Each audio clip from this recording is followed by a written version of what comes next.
লা ইয়ালামুহা ইল্লাল্লাহ। আল্লাহ পাক বলেন গায়েবের চাবিকাঠি হলো পাঁচটা, গায়েব বিষয়গুলো পাঁচটি।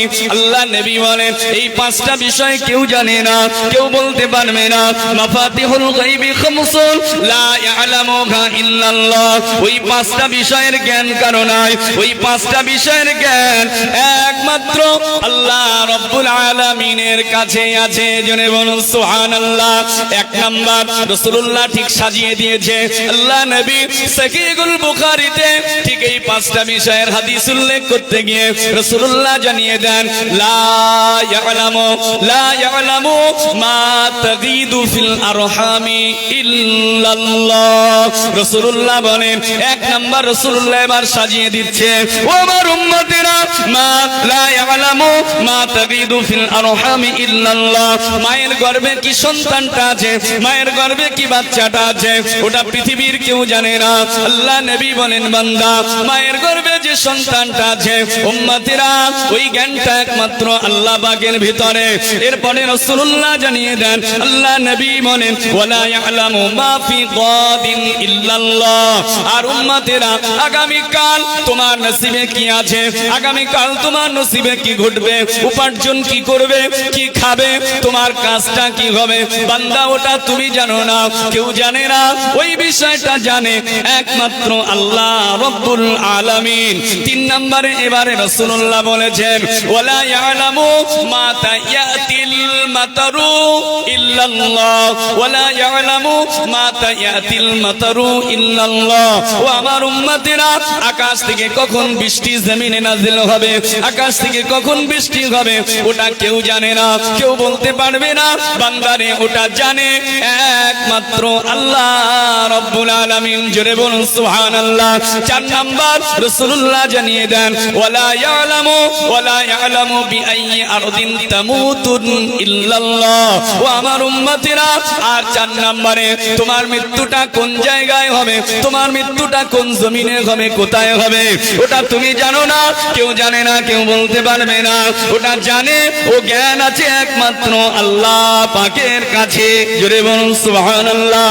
এবারে পাঁচ নম্বরে রাসূলুল্লাহ বলেন ওয়ালা ইয়ালামু মাতা সাআতা মাতা তাকুমুস সাআতা ইল্লাল্লাহ।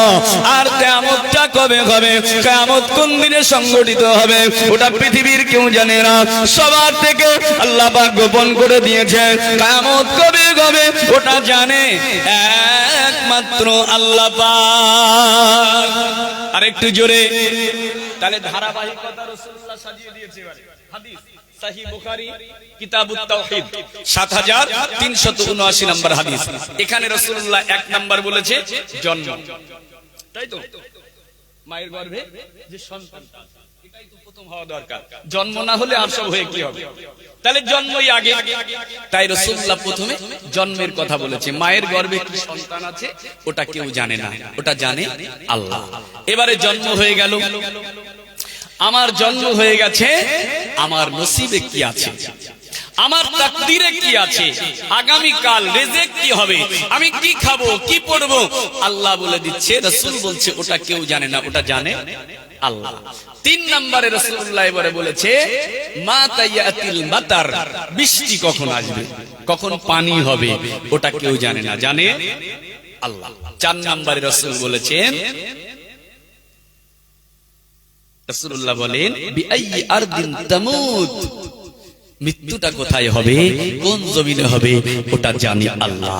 পাঁচ নম্বরে রাসূলুল্লাহ বলেছেন মাতা তাকুমুস সাআ, কিয়ামতটা কবে সংঘটিত হবে ওটা জানে আল্লাহ। একবার জোরে বলুন সুবহানাল্লাহ।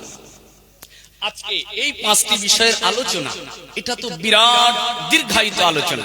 খোদার শুকরিয়া, আল্লাহর রহমত, আল্লাহর ফজল, কোরআনুল মাজিদের একটি আয়াত নিয়ে সব মাহফিলে আলোচনা করি, কিন্তু একটি আয়াতের আলোচনা আমি কখনো 2 ঘন্টায় শেষ করতে পারি না।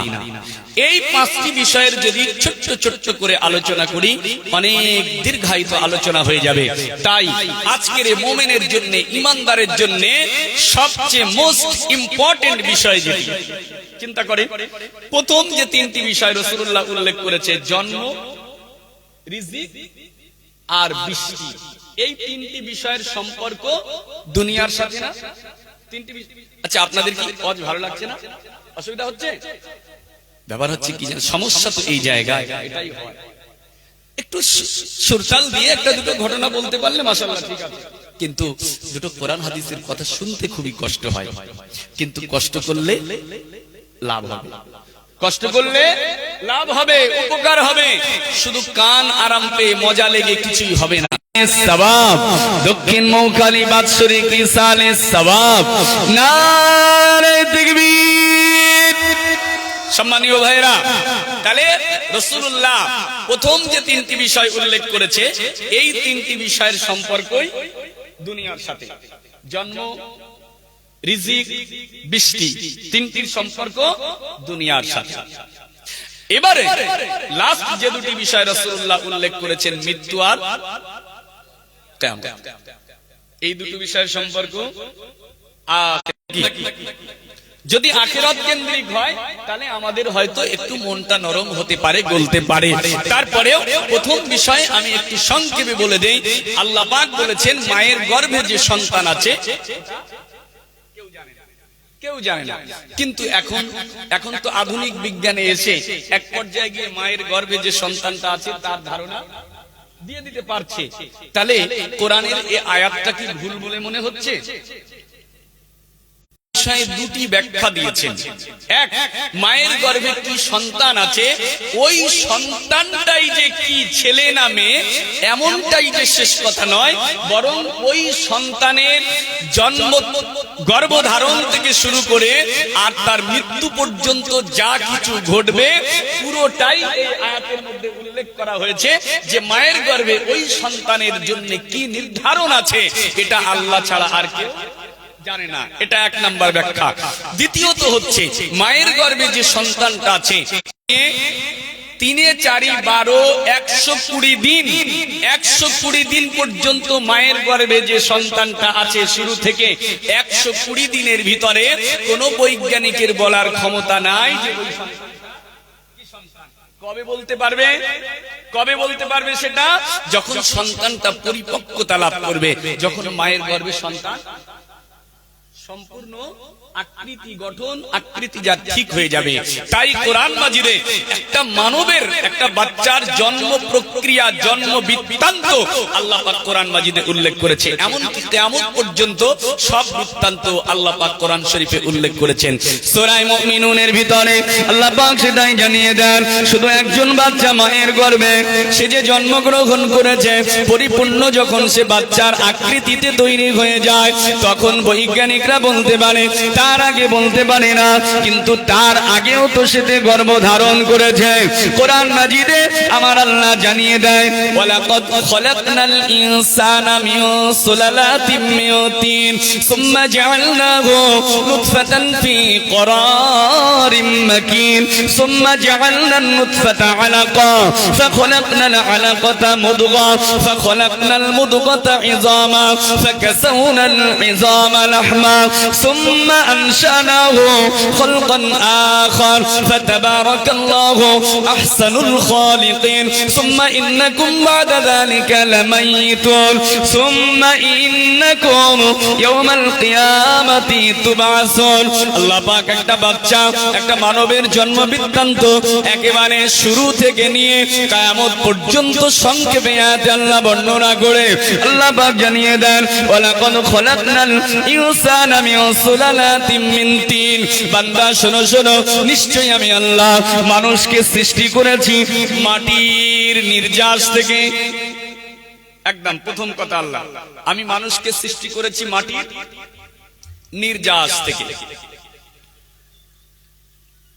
সুম্মা জাআলনাহু নুতফাতান ফি করারিম মাকিন, অতঃপর ওই নুতফা মাটির নির্যাস যেটা শুক্রাণু হয়ে যায়, আমরা রক্ত তৈরি হয়, গোশত তৈরি হয়, শক্তি তৈরি হয়, তার থেকে সৃষ্টি করেছি মাটির নির্যাস থেকে।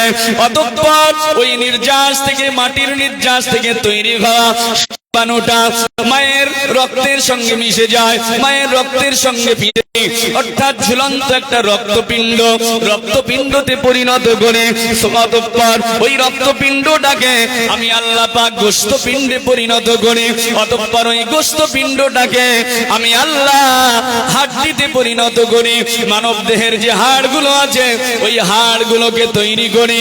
ও আমার ভাইজানেরা, এরপরে আল্লাহ বলেন ফাকাসাউনাল ইযামা লাহমা, অতঃপর ওই হাড়টির উপরে মানুষের শরীরের যে স্ট্রাকচার, যে খাঁচাটা, ওই হাড়গুলোর উপরে আমি আল্লাহ গোশত দিয়ে সুন্দরভাবে সাজিয়ে দেই, সুন্দরভাবে সাজিয়ে দেই। ফাকাসাউনাল ইযামা লাহমা সুম্মা আনশানাহু খালকান আখার, অতঃপর আমি আল্লাহ একটা মানবকে সুন্দর অবয়বে গঠনে পিঠনে সুন্দর করে তৈরি করে আমি আল্লাহ সুন্দর একটা সৃষ্টিতে পরিণত করি। একবার জোরে বলুন সুবহানাল্লাহ। শেষ হয়ে গেল এই পর্যন্ত নয়, অতএব এই যে মানুষের আকৃতিটা আল্লাহ তার দেহে মায়ের গর্ভে পূর্ণতা যখন দান করে দেয়, তার হাত তৈরি হয়ে যায়, পা তৈরি হয়ে যায়, তার চেহারা তৈরি হয়ে যায়, তার অঙ্গ প্রত্যঙ্গাদি সবকিছু যখন তৈরি হয়ে যায়, তারপরেই তো বিজ্ঞানীর ক্ষমতা হয় মায়ের গর্ভে কি সন্তান আছে সেটা আল্ট্রাসোনোগ্রাফির মাধ্যমে সেটা বলতে পারে। ও আমার ভাইজানেরা, এবারে মানুষ সম্পূর্ণ হয়ে গেল, ওই ব্যক্তিটা পৃথিবীর জমিনে আসলো, দুনিয়ার জমিনে আসলো। দুনিয়াতে আমার আল্লাহ তাকে নির্দিষ্ট একটা সময় দিল, যতদিন তার রাখা আল্লাহ পাক তাকে রাখলেন। কারো 10 বছর হায়াত দিল, কারো 20 বছর হায়াত দিল, কারো বা 30 বছর হায়াত দিল, কারো 50 বছর হায়াত দিল, 60 70 80 100 বছর হায়াত দিল। আমার আল্লাহ জানিয়ে দেন, বান্দা শোনো শোনো, আমি আল্লাহ উত্তম সৃষ্টিকারী। সুম্মা ইন্নাকুম বাদা যালিকা লামাইতুন, এই দুনিয়া তোমার শেষ নয়। দুনিয়ায় তোমার যে হায়াতটা দেওয়া হলো, ওই হায়াত যেদিনে শেষ হয়ে যাবে অবশ্যই তোমার মৃত্যু হবে। মৃত্যুবরণ তোমাকে করতে হবে, এই দুনিয়া ছেড়ে পৃথিবী ছেড়ে তোমাকে চলে যেতে হবে। শেষ নয় বান্দা, মৃত্যুটা হলো মানে শেষ নয়। আমরা শুধু মৃত্যুকেই শেষ মনে করতে পারি, কিন্তু না না না না না, আমার আল্লাহ জানিয়ে দেয়, শুনে রেখে দাও বান্দা, সুম্মা ইন্নাকুম বাদা যালিকা লামাইতুন সুম্মা ইন্নাকুম ইয়াওমাল কিয়ামাতি লাতুবাসুন, অবশ্যই তোমাকে কিয়ামতের ময়দানে বিচারের দিনে বিচারের জন্য আমি আল্লাহ আমার দরবারে তোমাদের প্রত্যেককেই দাঁড়াতে হবে। জোরে বলুন সুবহানাল্লাহ। তাহলে মানব সৃষ্টি থেকে আর শেষ পর্যন্ত কিয়ামতের দিন পর্যন্ত আল্লাহ এই আয়াতে বয়ান করেছে আল্লাহর কাছে বিচারের জন্য কিয়ামতের ময়দানে উঠতে হবে। তার মানে আমরা জন্মেছি আর দুনিয়াতে এসেছি, এটা আমাদের শেষ নয়, বরং আমাদের প্রত্যেকের জন্য দুটো মৃত্যু নির্ধারণ, প্রত্যেকের জন্য দুটি জীবন নির্ধারণ, দুটি মৃত্যু নির্ধারণ আর দুটি হায়াত নির্ধারণ। প্রত্যেকের, সবার জন্য মৃত্যু দুটো, হায়াত দুটো। কেমন মনে হয় কথাটা? সত্যি কি? মৃত্যু আমাদের জন্য দুটো, হায়াত দুটো। কোরআন মাজিদ আল্লাহ পাক সেটাই বলে দিয়েছে। কাইফা তাকফুরুনা বিল্লাহ ওয়া কুনতুম আমওয়াত ফাআহইয়াকুম সুম্মা ইউমীতুকুম সুম্মা ইউহয়ীকুম সুম্মা ইলাইহি তুরজাউন। আল্লাহ পাক জানিয়ে দেন, বান্দা শুনে রেখে দাও, কিভাবে তোমরা আল্লাহকে অস্বীকার করো, আল্লাহর সঙ্গে কিভাবে তোমরা কুফরি করো। তোমরা ছিলে মৃত, তোমরা ছিলে মৃত। আল্লাহ স্মরণ করে দিচ্ছে কিভাবে আল্লাহকে অস্বীকার করো। কুনতুম আমওয়াত, তোমরা মৃত ছিলে, প্রত্যেকেই মৃত ছিলে। ফাআহইয়াকুম, তোমাদেরকে আমি জীবন দিয়েছি, তোমাদেরকে আমি হায়াত দিয়েছি। বান্দা শুনে রেখে দাও, এরপরে আবার তোমাদের মৃত্যু হবে, তোমাদের মৃত্যু হয়ে যাবে। বান্দা শোনো শোনো, কুনতুম আমওয়াত ফাহিয়াকুম সুম্মা ইউমীতুকুম, তোমাদের মৃত্যু হবে, সুম্মা ইলাইহি তুরজাউন, অতঃপর আবার নূতন হায়াত নিয়ে, সর্বশেষ হায়াত নিয়ে আমি আল্লাহ আমার দরবারে তোমাদেরকে অবশ্যই প্রত্যাবর্তন করতে হবে। আমার সামনে তোমাদের প্রত্যেককেই দাঁড়াতে হবে। প্রথমে আল্লাহ মৃত্যুর কথা বললেন, তোমরা মৃত ছিলে, তারপরে জীবন দিলাম, তারপরে আবার মৃত্যু দেব, তারপরে আবার হায়াত, আবার হায়াত। তাহলে দুটো মৃত্যু, দুটো হায়াত কোরআন স্পষ্ট করে দিয়েছে। অতএব প্রথমে আমরা ছিলাম মৃত, তাই আমরা কেউ, আমাদের যাদের জন্ম, আমার আজকে 34 বছর বয়স, 35 বছর আগে আমি কিছুই ছিলাম না, আমি ছিলাম একটা মৃত। এখন আল্লাহ হায়াত দিয়েছে, যেদিন মৃত্যু দেবে দ্বিতীয় মৃত্যু হবে, আবার কিয়ামতের দিনে যখন উঠবো সেদিন আমার হবে দ্বিতীয় হায়াত। তাহলে প্রত্যেকের দুটো মৃত্যু, দুটো জীবন। খুব ভালো করে খেয়াল করুন, আমাদের প্রত্যেকের জন্য শেষ মৃত্যু আর শেষ হায়াত, শেষ মৃত্যু শেষ হায়াত, এই দুটোই আমাদের জন্য আসল, এই দুটোই আমাদের জন্য আসল। সেই শেষ মৃত্যু আর শেষ হায়াত, এই দুটোর জন্যই আমাদের মধ্যে যে হায়াতটা দিয়েছে সেটা হচ্ছে দুনিয়াবি হায়াত। এই দুনিয়াটাই হচ্ছে সেই শেষ মৃত্যু আর শেষ আখিরাতের সেই জীবনের সম্পদ। আমাদের জন্য দুনিয়াটাই শেষ নয়, আমাদের জন্য আখিরাত আছে, সেই আখিরাতের চিন্তা আমাদের প্রত্যেকের করতে হবে। আচ্ছা বলেন, আমাদের কাছে দুনিয়ার দাম বেশি না আখিরাতের দাম বেশি? সত্যি কি? সত্যি আখিরাতের দাম বেশি? আজকে তো আমরা মুমিন, আখিরাতকে সেই দাম দিচ্ছি না, সে দাম দিচ্ছি না। কতটা দাম? হ্যাঁ বলি আমরা আখিরাত বিশ্বাস করি, আমাদের কাছে আখিরাতের দাম আছে, কিন্তু মুমিন যিনি হবে তার কাছে দুনিয়ার কতটা দাম আখিরাতের তুলনায় সেটা রাসূলুল্লাহ নির্ধারণ করেছে। মুমিন তুমি দুনিয়াকে এতটা মূল্য দেবে, আখিরাতকে এতটা মূল্য দেবে। সেই মূল্যটা কি তো আমরা মূল্যায়ন করতে পারি না এখনো। সেই জন্য আজকে দুনিয়াতে মারামারি, কাটাকাটি, ঝগড়া, ঝামেলা, দাঙ্গা, হাঙ্গামা, কত ধরনের খুন খারাপি আজকে দুনিয়াতে চলছে। এই সব কিছু আমরা কিন্তু দুনিয়া আর আখিরাতটাকে বুঝতে পারি না। দুনিয়া কতটা আমরা মূল্যায়ন করব, আখিরাতকে কতটা মূল্যায়ন করব। আমি একটা হাদিস শোনাবো, একটু তারপরে আলোচনায় যাব। একটা হাদিস শোনাই যে আমরা যে দুনিয়া নিয়ে এত কিছু করছি, এই দুনিয়াটা আসলে কতটা মূল্যবান। প্রথমে বলি আল্লাহর কাছে এই দুনিয়ার মূল্য কতটা। আমার আল্লাহ এই দুনিয়াকে কতটা দাম দেন।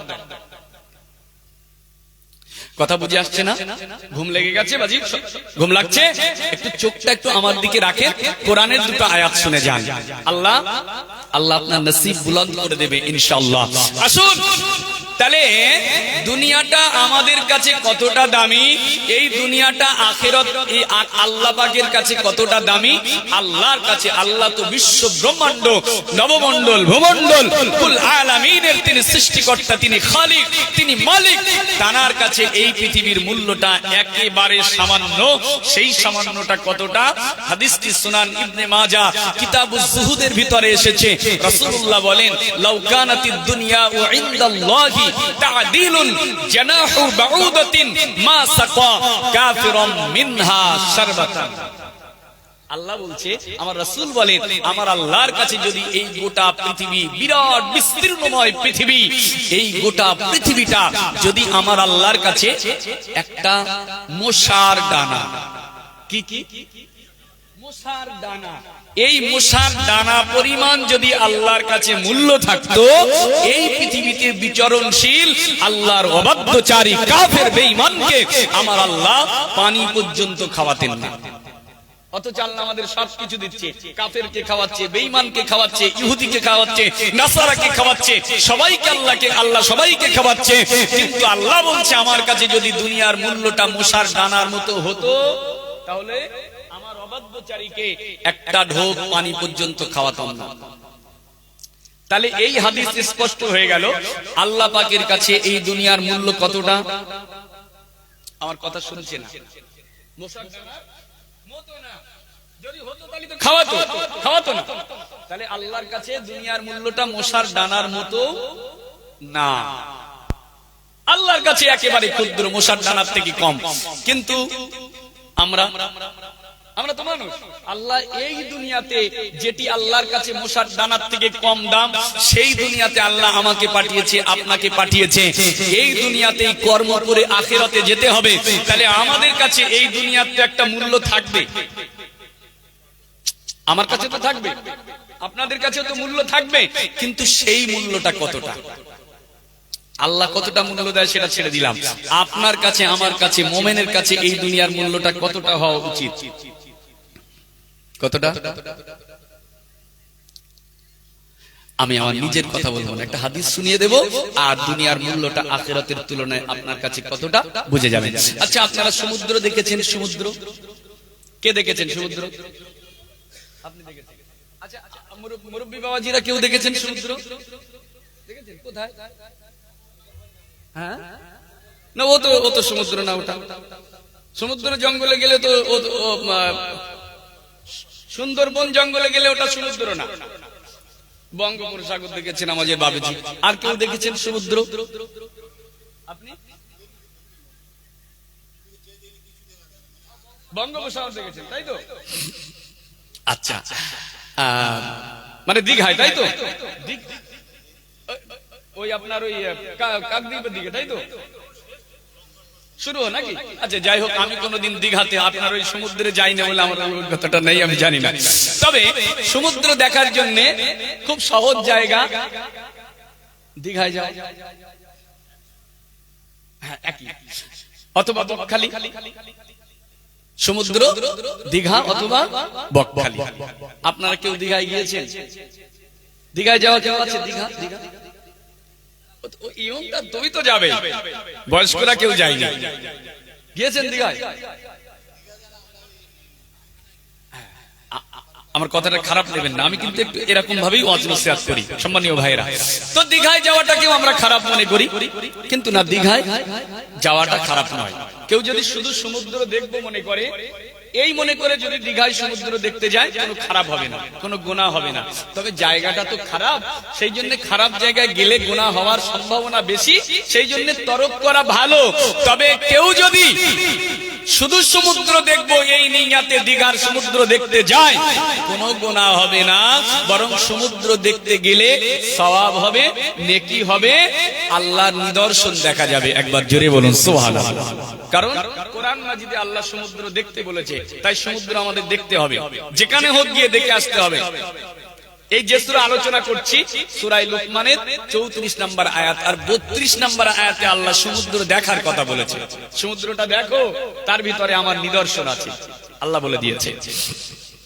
আল্লাহ বলেন, আলম তারা আন্নাল ফুলকা তাজরি ফিল বাহরি বিনি'মাতিল্লাহি লিইউরিয়াকুম মিন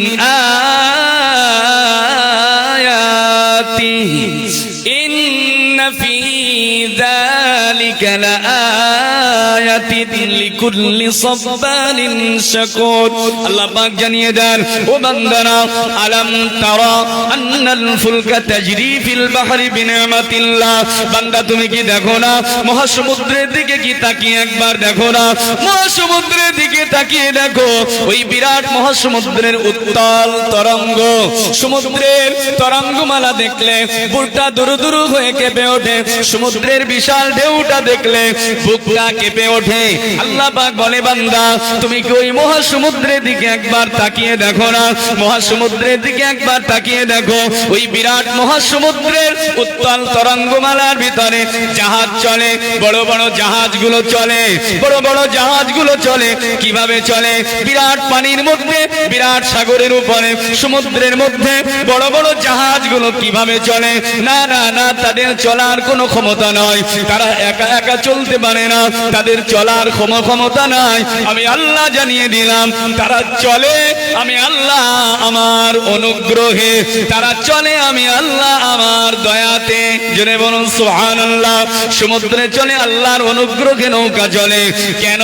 আল্লাহ আবার পরিষ্কার ভাবে বলে দেয়, এই জন্য সমুদ্রে আমি নৌকা চালাই, লিইউরিয়াকুম মিন আয়াতিহি, এই জন্য সমুদ্রে নৌকা চলতে পারে। সমুদ্রে নৌকা চালিয়ে, জাহাজ চালিয়ে আমি আল্লাহ সমুদ্রের ভিতরে আমার নিদর্শন আছে, আমি আল্লাহ তোমাদেরকে আমার নিদর্শনাবলীগুলোকে দেখাতে চাই। একবার জোরে বলুন সুবহানাল্লাহ। ও আমার ভাইজানেরা, অতএব সমুদ্রের ভিতরে আল্লাহ নিদর্শন আছে, আল্লাহ নিদর্শন আছে। তবে ওই নিদর্শনগুলো কারা পাবে? তারাই পাবে। আল্লাহ জানিয়ে দেন, লিউরিয়াকুম নুরিকুম মিন আয়াতিহি ইন্না ফি যালিকা লাআয়াতিল লিকুল্লি সাব্বারিন শাকুর।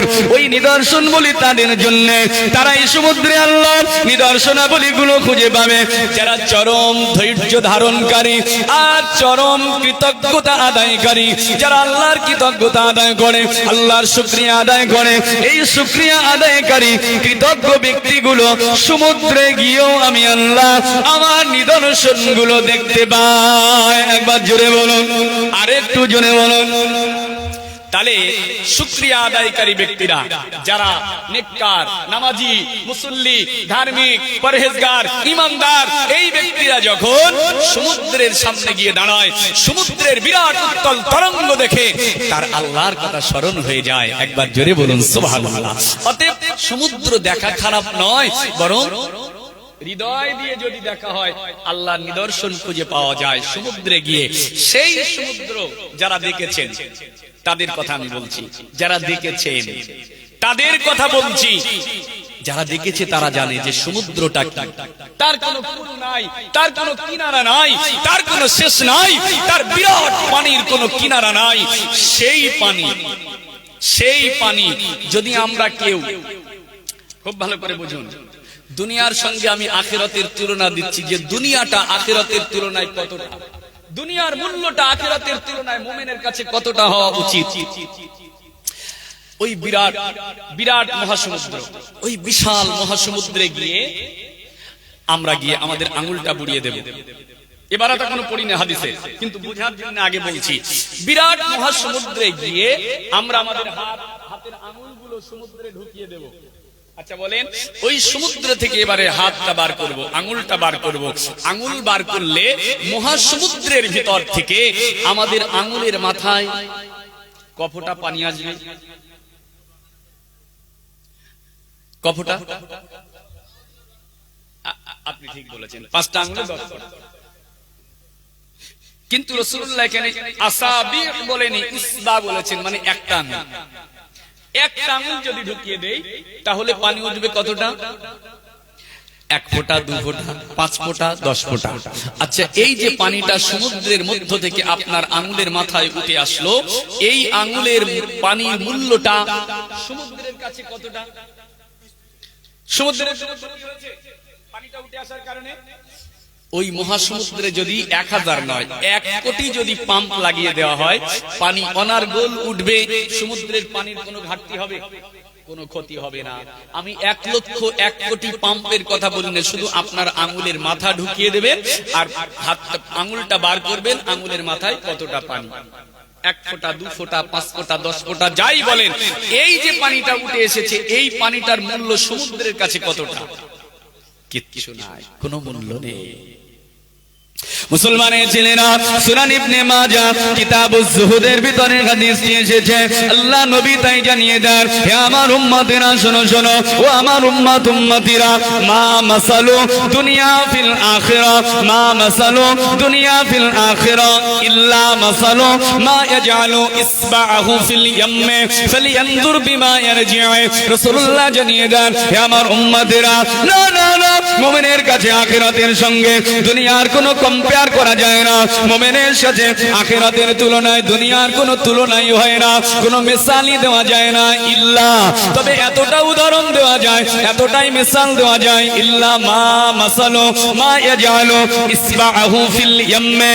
যাও যাও, তোমাদের মধ্যে যদি কেউ গিয়ে ওই বিরাট মহাসমুদ্রের ভিতরে তার আঙুলটাকে বুড়িয়ে দেয়, মহাসমুদ্রের মাঝে তার আঙুলের মাথাটা ঢুকিয়ে দেবে। এবারে সে আঙুলটা বার করে দেখো, আঙুলটা বার করে দেখো, এবারে আঙুলটা বার করে দেখো, ইল্লা মাসালু মা ইয়াজালু ইসবাহু ফিল ইয়াম্মি ফালিয়ানজুর বিমা ইয়ারজিউ। আঙুলটা বার করে দেখো, তার আঙুলের মাথায় কতটা পানি এসেছে, তার আঙুলের মাথায় কতটা পানি এসেছে। আল্লাহ নবী এটাই উদাহরণ দিলেন, ওই মহাসমুদ্র থেকে আঙুলের মাথায় যে কয় ফোঁটা পানি এসেছে, 1 ফোঁটা, 2 ফোঁটা, 5 ফোঁটা, 10 ফোঁটা, যে পানিটা বার হয়ে এসেছে, এই পানিটার যেমন সমুদ্রের কাছে কোনো মূল্য নাই, সমুদ্রের কাছে কোনো দাম নাই, আমি রাসূলুল্লাহ জানিয়ে দিলাম, অনুরূপ ভাবে একজন মুমিনের কাছে, একজন ঈমানদারের কাছে আখিরাতের তুলনায় এই দুনিয়ারও কোনো মূল্য নাই। জোরে বলুন সুবহানাল্লাহ। কথা বুঝে আসলো না আমার? তাহলে মোমেন যিনি হবে ইমানদার, ইমানদার মোমেনের কাছে আখিরাতের তুলনায় এই দুনিয়া একেবারে নগণ্য, একেবারে নগণ্য, একেবারে নগণ্য, কোনো দাম নাই, কোনো মূল্য নাই, একেবারে মূল্যহীন। অথচ এই দুনিয়ার জন্য, এই দুনিয়ার জন্য, এই পৃথিবীর জন্য আজকে কি হচ্ছে একবার চিন্তা করেন না? কি করছি আমরা চিন্তা করেন? এই দুনিয়ার জন্য ভাই ভাই ঝগড়া, এই দুনিয়ার জন্য বাপ বেটায় ঝগড়া, এই দুনিয়ার জন্য চাচা ভাই ভাই ঝগড়া, এই দুনিয়ার জন্য মামা ভাগনায় ঝগড়া, এই ভাই দুনিয়ার জন্য খালা বোনপোতে ঝগড়া। এটাই দুনিয়া না। আমরা দুনিয়ার জন্য এমন কাজ করব না যেন আখিরাতে গিয়ে তার ফল আমাদের গুনতে হয়। দুনিয়ার জন্য এমন কাজ করব না যার জন্য যেন আখিরাত আমাদের খারাপ হয়ে যায়, আখিরাতটা আমাদের জাহান্নামই হয়ে যেতে হয়। এ দুনিয়া যতই ছুটবেন, যতই ছুটবেন, দুনিয়ার জন্য আকুড় পাকুড় করবেন, কিছুই পাবেন না। তাকদীরে যা লেখা থাকবে তাই পাবেন, তাই পাবেন। তাই রাসূলুল্লাহ নিষেধ করেছে, না দুনিয়া দুনিয়া করো না। সুনান ইবনে মাজাতে এসেছে, সুনান তিরমিজি কিতাবুজ যুহুদের ভিতরে এসেছে, রাসূলুল্লাহ জানিয়ে দেন, আল্লাহ নবী বলেন, ও আমার উম্মতেরা, মান কানাতিদ দুনিয়া হাম্মাহু ফাররাকাল্লাহু আমরাহু ওয়া জাআলা ফাকরাহু বাইনা আইনাইহি ওয়া লাম ইয়াতিহি মিনাদ দুনিয়া ইল্লা মা কুতিবা লাহু ওয়া মান কানাতিল আখিরাতু নিয়াতুহু জামাআল্লাহু আমরাহু ওয়া জাআলা গিনাহু ফি কলবিহি ওয়া আতাতিদ দুনিয়া ওয়া হিয়া রাগিমাতুন। রাসূলুল্লাহ জানিয়ে দেন, ও আমার উম্মতেরা, না না না, দুনিয়ার জন্য, শুধু এই দুনিয়ার জন্য, যারা দুনিয়ার জন্য মান কানাতিদ দুনিয়া ও হাম্মাহু, এই পৃথিবীতে চলা, এই পৃথিবীতে ওঠা, এই পৃথিবীতে সম্পদ অর্জন করা, এই পৃথিবীতে ব্যবসা বাণিজ্য করা, যা কিছু করবে সব কিছু শুধু যদি দুনিয়ার জন্য হয়, শুধু দুনিয়াকে পাওয়ার জন্য যে ব্যক্তি করবে, রাসূলুল্লাহ জানিয়ে দিয়েছেন, মান কানাতিদ দুনিয়া ও হাম্মাহু ফাররাকাল্লাহু আমরাহু, যার শুধুমাত্র উদ্দেশ্য হবে দুনিয়া, আল্লাহ পাক তার সমস্ত কাজের মধ্যে ব্যস্ততা ঢুকিয়ে দেবে। সে যা করতে যাবে প্রত্যেকটা কাজে সে শান্তি পাবে না, অশান্তি তার মধ্যে বিরাজ করবে, চিন্তা তার ভিতরে ঢুকে থাকবে। উদ্দেশ্য তার আল্লাহকে খুশি করা নয়, রাসূলকে খুশি করা নয়, আখিরাতের জন্য নয়, দুনিয়ার জন্য সে যা কিছু করবে, টাকা পয়সা রোজগার করবে, ব্যবসা বাণিজ্য করবে, ঘর বাড়ি করবে, যা কিছু করবে, শুধু যদি উদ্দেশ্য হয় দুনিয়া, রাসূলুল্লাহ বলেন কোন কাজে সে শান্তি পাবে না। সব কাজের ভিতরে আল্লাহ ব্যস্ততা ঢুকিয়ে দেবে, সব কাজে তার ব্যস্ততা ঢুকিয়ে দেবে। ওয়া জাআলা ফাকরাহু বাইনা আইনাইহি, আর এই দুনিয়াদার ব্যক্তিটা শুধু দুনিয়ার জন্য ইনকাম করলো, লাখ টাকা, কোটি টাকা, মিলিয়ন টাকা, বিলিয়ন টাকা, ট্রিলিয়ন টাকা সে জোগাড় করলো, বাড়ি গাড়ি, টাকা পয়সা সব কিছুর পাহাড় তৈরি করলো। রাসূলুল্লাহ জানিয়ে দেন, এরপরেও এত কিছু থাকার পরে শুধু দুনিয়ার জন্য করার কারণে জাআলা ফাকরাহু বাইনা আইনাইহি, আমার আল্লাহ ওই ব্যক্তির দুই চোখের মাঝখানে দারিদ্রতার ছাপ লাগিয়ে দেবে, দারিদ্রতার ছাপ লেপন করে দেবে। না না না, শান্তি পাবে না, যাই করতে যাবে আরো চাই, আরো চাই, আরো চাই, আরো চাই করে সে ছুটতে থাকবে। ওয়া জাআলা ফাকরাহু বাইনা আইনাইহি ওয়া লাম ইয়াতিহি মিনাদ দুনিয়া ইল্লা মা কুতিবা লাহু, সে শুধু ছুটতেই থাকবে দুনিয়ার জন্য, আরো ইনকাম করব, আরো রোজগার করব, আরো চাই, আরো চাই, আরো চাই, এই করে ছুটতে থাকবে।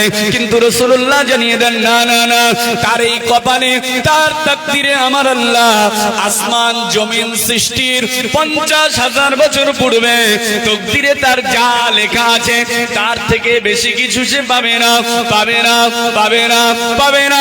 ছোটাই তার সার হয়ে গেল, চলে যাবে যেদিন দুনিয়া ছেড়ে।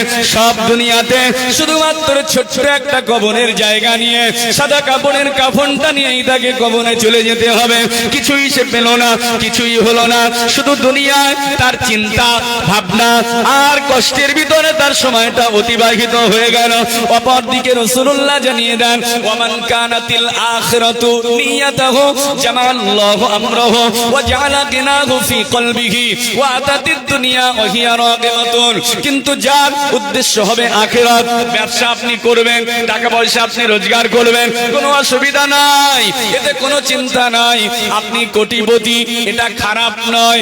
সাহাবায়ে কেরামেরা কোটিপতি ছিলেন, তাবেঈনে কেরামরা কোটিপতি ছিলেন, কোনো খারাপ বিষয় নয়। রাসূলুল্লাহ জানিয়ে দেন, ওমান কানাতিল আখিরাতু নিয়াতাহু, এবারে সে দুনিয়ায় ব্যবসা বাণিজ্য করবে, টাকা পয়সা রোজগার করবে, ব্যবসা বাণিজ্য করবে, যা কিছু করবে, পিছনে তার উদ্দেশ্য হলো আখিরাত।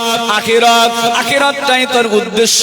রাসূলুল্লাহ বলেন, জামা আল্লাহু আমরাহু, আল্লাহ পাক তার সব কাজটা সহজ করবে, সব কাজ তার জন্য আসান হয়ে যাবে। ওয়া জাআলা কিনাহু ফি কলবিহি, এই ব্যক্তিটা যদি তার উদ্দেশ্য আখিরাত হয়, দুনিয়ায় তার যদি কিছুই না থাকে, টাকা পয়সা নাই, ঘরবাড়ি নাই, তার কিছুই নাই, এরপরে রাসূলুল্লাহ জানিয়ে দেন, আল্লাহ পাক দুনিয়ার মানুষ দেখবে মানুষটা গরীব, মানুষটা ফকির, মানুষটার কিছু নাই, অথচ আমার রাসূলুল্লাহ জানিয়ে দেন শুধু তার উদ্দেশ্য আখিরাত হওয়ার কারণে, আল্লাহকে খুশি করা, আল্লাহকে রাজি করা, এই উদ্দেশ্য থাকার কারণে আমার আল্লাহ তার অন্তরটাকে জাআলা কলবা, আল্লাহ পাক তার অন্তরটাকে আল্লাহ ধনী আর গনি বানিয়ে দেবে, তার অন্তরে আল্লাহ প্রশান্তি দিয়ে দেবে, তার অন্তরে আল্লাহ পাক শান্তি ঢেলে দেবে। ওই ব্যক্তিটা ছুটতে থাকবে আখিরাতের দিকে। আতাতি দুনিয়া ওহিয়া রাগমাতুন, সে ছুটবে আখিরাতের পথে, দুনিয়াকে সে পিছনে ফেলে ছুটবে। আর গোটা পৃথিবী, গোটা দুনিয়াতে যা কিছু আছে সব কিছু ওই আখিরাতকামী, আখিরাতমুখী ব্যক্তির পিছনে পিছনে আল্লাহ ছুটিয়ে দেবে। আর একটু জোরে, আরো মোহাব্বতে। অতএব উদ্দেশ্য হবে আমাদের দুনিয়া। মাশাআল্লাহ, তাহলে শুনছেন, তাহলে উদ্দেশ্য আমাদের আখিরাত। এই দুনিয়ায় যে আমরা এসেছি, কারো বয়স 40, কারো বয়স 50, কারো বয়স 60, আল্লাহ কাউকে 70-80 বছর হায়াত দেবে। আচ্ছা, আমাদের একদিন না একদিন চলে যেতেই হবে, যেতে হবে না? যেতে হবে। আমরা দুনিয়ায় চিরকাল থাকবো না। আচ্ছা, আল্লাহ আমাদের যে হায়াতটা দিয়েছে, 50 হোক আর 100 হোক, যেই হায়াতটা দিয়েছে, আমরা কেউ কি মনে করি যে এই হায়াতটা খুব ছোট মনে করছি? আমরা তো মনে করি এইটাই সব, এইটাই সব। আর এইটাই সব মনে করেছি বলে, দুনিয়াটাকে খুব ছোট মনে করি না বলে আমরা আখিরাতের দিকে ধাবমান হতে পারছি না। অথচ রাসূলুল্লাহ আমাদেরকে গাইড দিয়েছে যে এই দুনিয়ায় যতদিন আমাদের হায়াত আল্লাহ দিয়েছে, এই হায়াতটাকে আমরা কতটা মনে করব, কেমন মনে করব, আসলে এই দুনিয়ার হায়াতটা আমাদের কতটা কেমন মনে করব। রাসূলুল্লাহ তার একটা গাইডলাইন দিয়েছে, একটা হাদিস। আর বেশিক্ষণ বলবো না, একটা বাজতে চলেছে, আমি শেষ করব। তারপরে আপনারা যা করবেন, পরবর্তীতে খুব সুরেলা বক্তা, মধুর কণ্ঠী বক্তা আপনাদের খিদমতে আসবেন, তার কথাও আপনারা শুনবেন। সম্মানীয় ভাইরা, তো আখিরাত, আখিরাত এই দুনিয়াতে আল্লাহ আমাদের পাঠিয়েছে, যে হায়াত আল্লাহ দিয়েছে, এই হায়াতটাকে আমরা কেমন মনে করব, কতদিনের মনে করব, আর এই দুনিয়াতে আমরা চলবো কতদিন, কেমন ভাবে, তার গাইডলাইন রাসূলুল্লাহ 3টে কথায় বলে দিয়েছে। এই 3টে কথা যদি আমরা ব্রেনটে ঢোকাতে পারি, তো আমরা আজকের মাহফিল আমাদের জন্য সার্থকতা হয়ে যাবে। হাদিসটি এটিও সুনান ইবনে মাজাতে এসেছে, সুনান তিরমিজিতে এসেছে।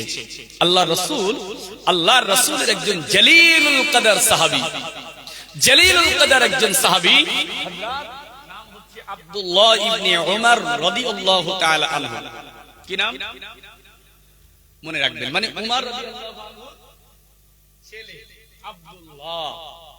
এই আব্দুল্লাহকে ডেকে একদিন রাসূলুল্লাহ আব্দুল্লাহর এই বাম হাতটাকে ধরেছে, হাতটা এইভাবে ধরেছে, ধরে আব্দুল্লাহকে বলছে, আব্দুল্লাহ আজকে আমি তোমাকে কটা ওয়াজ করব, কটা নসিহত করব, আমার কথাটা শোনো, আমার কথাটা মনে রাখো। এটা শুধু আব্দুল্লাহর জন্য নয়, এটা গোটা পৃথিবীর মুসলমানের জন্য। জোরে বলুন সুবহানাল্লাহ। রাসূলুল্লাহর কি ওয়াজ, 3টে বাক্যই জীবন ফিরে পেতে পারি আমরা, আমাদের মনটাকে ঘুরিয়ে নিতে পারি। রাসূলুল্লাহ কি দর্শনমূলক কথা ছোট্ট বাক্যের ভিতরে। আল্লাহ রাসূল আব্দুল্লাহ বিন উমর রাদিয়াল্লাহু তাআলা আনহুকে ডাকলেন, ইয়া আব্দুল্লাহ কুন ফিদ দুনিয়া কান্নাকা গরীবুন, এক নাম্বার আও কান্নাকা আবিরু সাবিল ওয়াউদ্দা নাফসাকা মিন আহলিল কুবুর। তিনটে কথা রাসূলুল্লাহ আব্দুল্লাহ বিন উমরকে ডেকে বললেন, ও বাবা আব্দুল্লাহ, ইয়া আব্দুল্লাহ, কুন ফিদ দুনিয়া কান্নাকা গরীবুন। আল্লাহ পাক তোমাকে এই দুনিয়াতে পাঠিয়েছেন, এই দুনিয়ায় তুমি থাকবে। আল্লাহ পাক তোমাকে যে হায়াতটা দিয়েছে, এই দুনিয়ার হায়াতটাকে, দুনিয়ার জীবনটাকে তুমি কেমন মনে করবে? রাসূলুল্লাহ বললেন, তুমি এই দুনিয়াটাকে মনে করবে যেন তোমার কাছে এই দুনিয়াতে এই পৃথিবীতে যেন তুমি একজন প্রবাসী, এই দুনিয়াতে যেন তুমি একজন প্রবাসী। দ্বিতীয় কথা রাসূলুল্লাহ বললেন, আও কান্নাকা আবিরুস সাবিল, অথবা এই দুনিয়াতে যেন তুমি একজন পথচারী, মুসাফির। আর তিন নাম্বার স্মরণ রাখো, ওয়াউদ্দা নাফসাকা মিন আহলিল কুবুর, সব সময় এই দুনিয়াতে থাকবে, পৃথিবীতে চলবে ফিরবে, উঠবে বসবে, আর সব সময় নিজেকে মনে করবে আমি দুনিয়াবাসী নই, আমি দুনিয়াবাসী নই, প্রকৃতপক্ষে আমি গোলাম কবরবাসী। বাক্য কটা? তিনটে। এক, নিজেকে মনে করো আমি দুনিয়াতে একজন, না না না, এক নাম্বার দুনিয়াতে প্রবাসী। প্রবাসী ভাষাটা সবাই বুঝতে পারেননি, তাই বলে দিতে হবে। এটা প্রবাসী মানে যে নিজের দেশ থেকে অন্য দেশে থাকে, বুঝতে পেরেছেন? মানে আপনি ভারতের মানুষ, আমরা ভারতের মানুষ, এই ভারতের অনেক ছেলেরা ভারতে কাজ পায় না বলে ভারত ছেড়ে অন্য দেশে থাকে। কেউ পাকিস্তান, কেউ ইরাকে থাকছে, কেউ ইরানে থাকছে, কেউ জাপান থাকছে, কেউ জার্মান থাকছে, কেউ কুয়েত থাকছে, কাতার থাকছে, সৌদিতে থাকছে। আমাদের দেশের হাজার হাজার ছেলেরা সৌদিতে গিয়ে কাজ করে। মক্কাতুল মুকাররমা, মদিনাতুল মুনাওয়ারা, চারিদিকে সব বাংলাদেশি, সব বাংলাদেশি। কেন? তারা দেশে ঠিক কাজ পাচ্ছে না, তাই বাধ্য হয়ে সৌদিতে গিয়েছে। আল্লাহর কাবার আশপাশটা তারা একটু পরিষ্কার করে, আল্লাহর কাবারও জিয়ারত হয়, ইনকামও হয়, সেখানে গিয়ে থাকে। এরা হচ্ছে ওই দেশের প্রবাসী। আবার কেউ যদি অন্য দেশ থেকে আপনার দেশে আসে, সে দেশের প্রবাসী। তাহলে বাক্যটা মনে রাখেন, রাসূল বলেছে তুমি নিজেকে মনে করো দুনিয়াতে একজন প্রবাসী। দুই, তুমি নিজেকে মনে করো যেন এই দুনিয়াতে পথচারী, মুসাফির। আর নিজেকে মনে করো যে প্রকৃতপক্ষে তুমি কবরবাসী।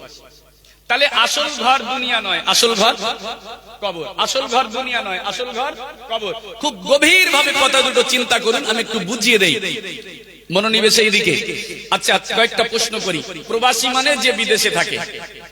আচ্ছা, আপনার গ্রামের যদি কোনো ছেলে মৌখালী গ্রাম ছেড়ে যদি সেই কুয়েতে গিয়ে থাকে, আচ্ছা ওই ছেলেটা কুয়েতে কি করতে গিয়েছে? উদ্দেশ্য তার রোজগার, ইনকাম করা, খামাখা যায়নি।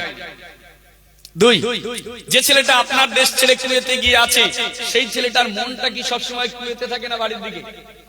আহা, সে থাকে বিদেশে, তার মনটা থাকে তার বাড়ির দিকে, বাড়ির দিকে তার মনটা পড়ে থাকে। আর সে ইনকাম করতে গিয়েছে, সে বিদেশে গিয়ে সর্বঊর্ধ্ব থাকতে পারবে কতদিন? 3 নাম্বার প্রশ্ন, কতদিন থাকবে সে? 1 বছর হোক, 2 বছর হোক, 3 বছর, সর্বঊর্ধ্ব 5 বছরের বেশি ভিসা পাবে না। 5 বছরের মধ্যে তাকে ঘরে চলে আসতে হবে। এবং যতদিন সে ওখানে থাকবে, শুধু টাকা পয়সা রোজগার ছাড়া আর কোনো উদ্দেশ্য নয়, তার মনটা থাকে সবসময় ঘরে, নিজের বাড়ির দিকে। আহা। দ্বিতীয়, রাসূলুল্লাহ তারপরে বলল নিজেকে মনে করো মুসাফির। এটা বলতাম না, কিন্তু মুসাফিরটা বলার কারণ একটা মাসলাও আপনাকে শিখিয়ে দিয়ে যাব, এটা ব্যাখ্যা দেওয়ার জন্য। আচ্ছা, মুসাফির কাকে বলা হয়? প্রথম যে কথা, প্রবাসীর ব্যাখ্যা এখনো হয়নি, বোঝানোটা বাকি আছে, ভালো করে বুঝবেন। আচ্ছা, মুসাফির কাকে বলা হয়? আপনাদের এই মাসলাটা সকলকে শিখতে হবে, এটা সবার শিখতে হবে। মুসাফির কাকে বলা হয়?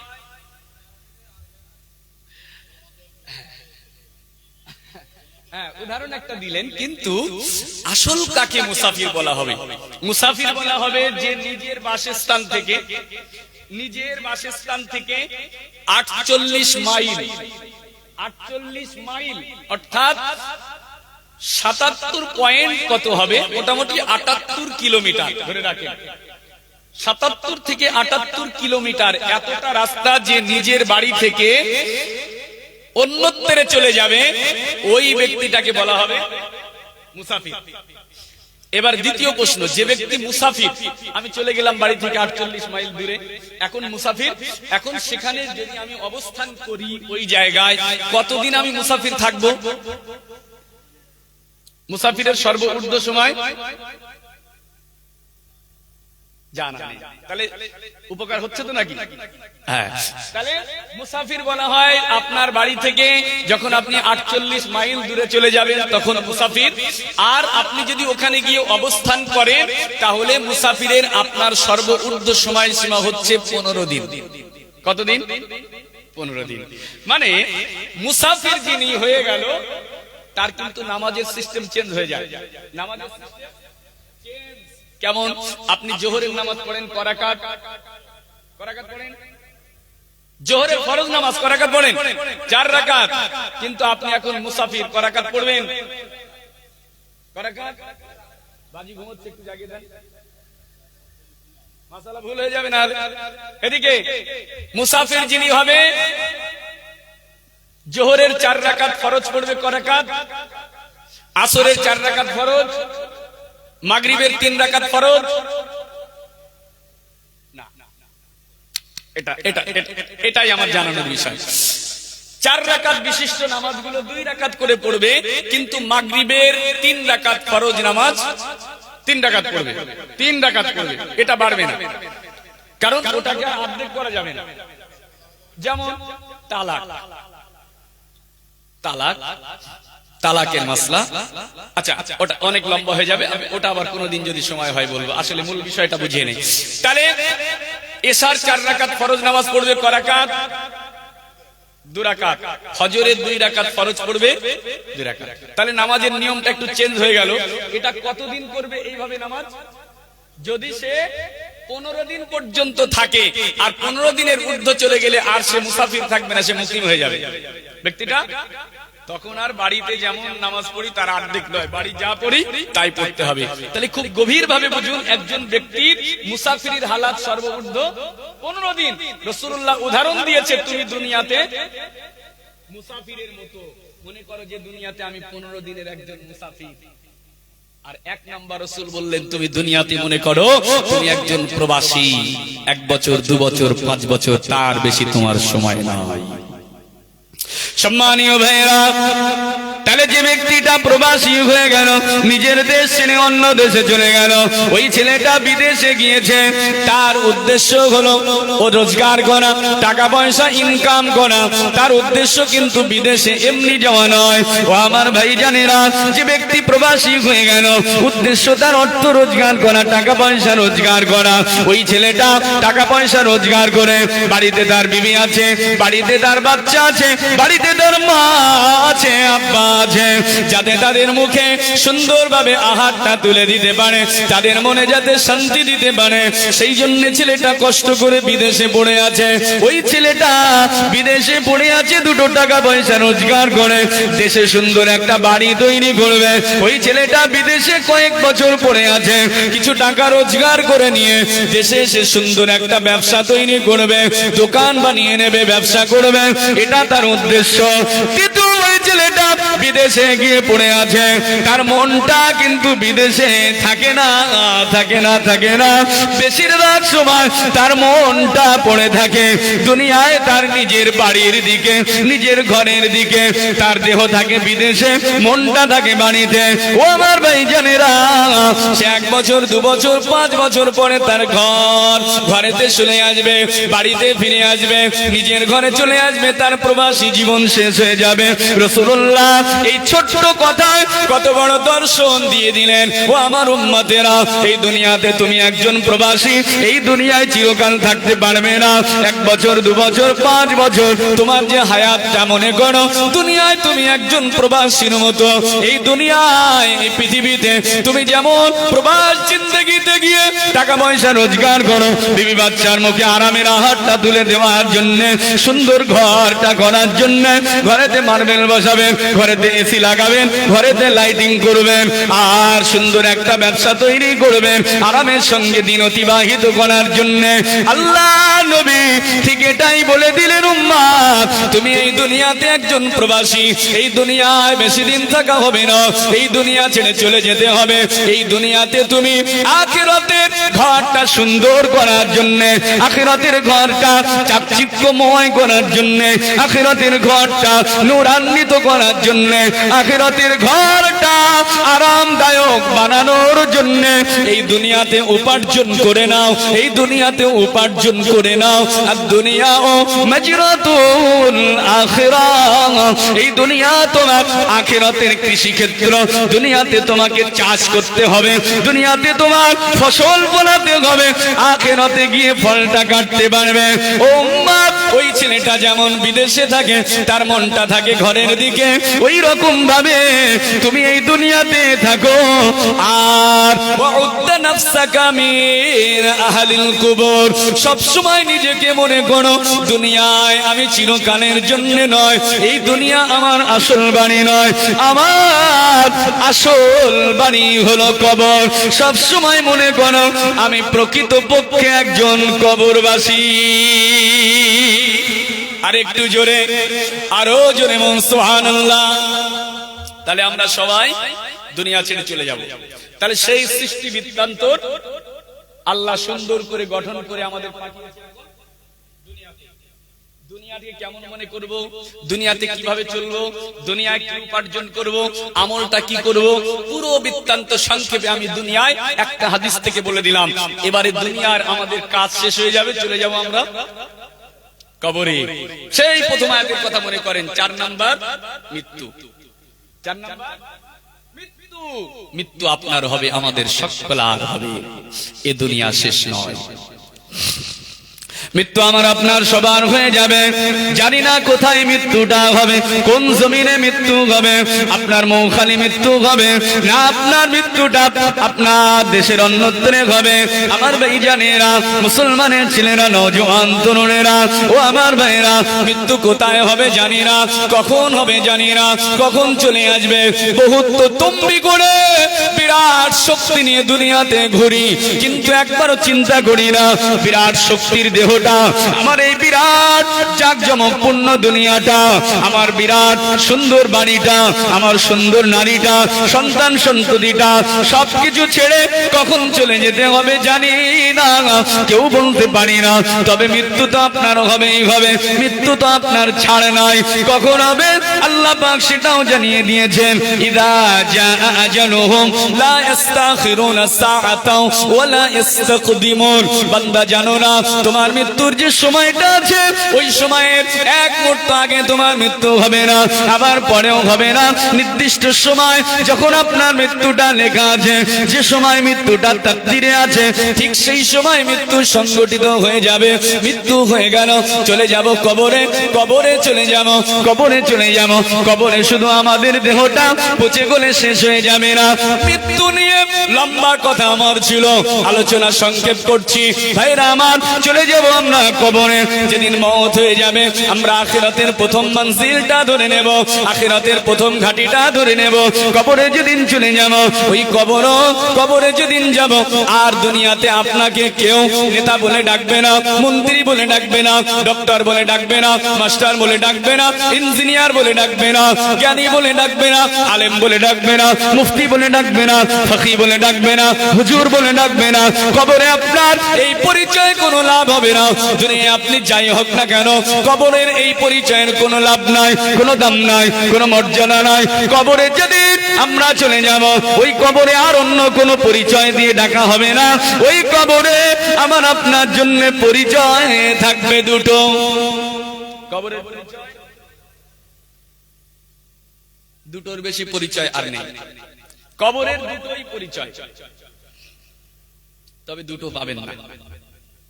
দুটো পরিচয় থাকবে, তবে দুটো পাওয়া যাবে না, পাবো একটা। দুই অপশনের যে কোনো একটা পরিচয় বহন করব আমরা। কি কবরের পরিচয় দুটো? ওটা তো আলাদা, তা তো মৃত্যুর পরে যা হবে ও তো লম্বা আলোচনা, ওটা আমি করছি না। ওটা করলে তাহলে আমি লাস্ট বিষয়টা একটু ধারণা দিয়ে পারি। তাহলে কবরের পরিচয় থাকবে দুটো, ইন্নাল কবরা রাউদাতুম মির রিয়াদিল জান্নাহ আও হুফরাতুম মিন হুফারিন নার। রাসূলুল্লাহ জানিয়ে দেন, আল্লাহর রাসূল বলেন কবরের পরিচয় দুটো, ইন্নাল কবরা রাউদাতুম মির রিয়াদিল জান্নাহ। কবর যদি কারো জন্য হয়, কবর হবে জান্নাতের একটি বাগান। কবর যদি কারো জন্য হয়, কবর হবে জান্নাতের একটি বাগান, কবর হবে জান্নাতের টুকরা। আর যদি কারো জন্য কবর জান্নাতের টুকরা না হয়, কবর যদি কারো জন্য বেহেশতের বাগান না হয়, তাহলে ওই কবরটা তার জন্য হবে আও হুফরাতুম মিন হুফারিন নার, তার জন্য ওই কবরটা হবে জাহান্নামের একটা গর্ত, জাহান্নামের গাড্ডা। এই দুটোর মধ্যে যে কোনো একটা। আমরা কে কে চাই কবর হোক জাহান্নামের গাড্ডা? কে চাই? সবাই চাই কবর যেন হয় জান্নাতের টুকরা। এটা মানি এবং এটা বিশ্বাস করি এবং এটা চাই যে কবর যেন আমাদের জন্য হয় জান্নাতের টুকরা। তাহলে জান্নাতের টুকরা বানাতে গেলে এই ওয়াজ শুনছি, এখান থেকে গিয়ে পেশাব ফিরবো আর দাঁড়িয়ে পেশাব